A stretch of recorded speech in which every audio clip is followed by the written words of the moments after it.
Art experiment shows ღვისპირა ქალაქში თეატრალიზებული წარმოდგენების ღვისპირა პარკში რამდენიმე საათის განმავლობაში მიმდინარეობდა. პანტომიმის მსახიობებმა ქუჩის პერფორმანსებითა და ეტიუდებით ქალაქის სტუმრებისა და ადგილობრივების გამხიარულება შეძლეს.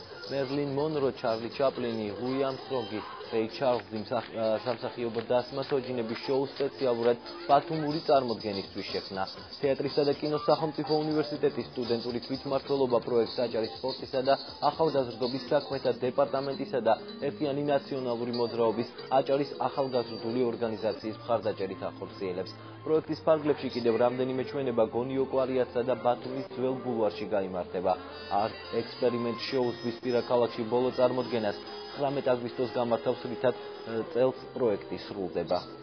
ძალიან ნერვიულობდი, მაგრამ აი ხალხის რეაქცია იმდენად დადებითი იყო ჩვენს მიმართ, რომ ვფიქრობ, რომ ესეთი პერფორმანსები ქუჩის უნდა გაგრძელდეს ყოველთვის.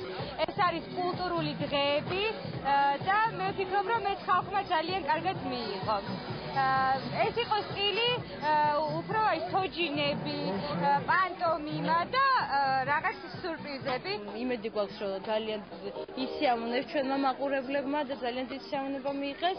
პროექტში მონაწილეობენ როგორც თეატრალური უნივერსიტეტის სტუდენტები, ასევე ბათუმის ხელოვნების უნივერსიტეტის სტუდენტები, რაც ძალიან მნიშვნელოვანია, მე ვფიქრობ, ესეთი ხელოვნების წრეში კონტაქტების დასამყარებლად და ვფიქრობ, რომ ეს ყოველივე მაყურებლისთვისაც და მონაწილისთვისაც ძალიან წარმატებული აღმოჩნდება.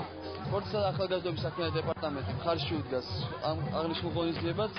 ეს ყველაფერი ძალიან კარგია და ძალიან მნიშვნელოვანია ის, რომ ბათუმელი ახალგაზრდებისათვის, ხელოვანი ახალგაზრდებისათვის არის კარგი პლატფორმა იმისათვის, რომ წარმოაჩინოთ თავის ნიჭი. ამას ემატება ის, რომ ღონისძიება ძალიან მიმზიდველია ტურისტებისათვის. ეგ ყველაფერი საერთო ჯამში ჩვენთვის ძალიან მიმზიდველს ხდის ამ ღონისძიებას. მხარში დაუდგებით ამ გავს ღონისძიებას და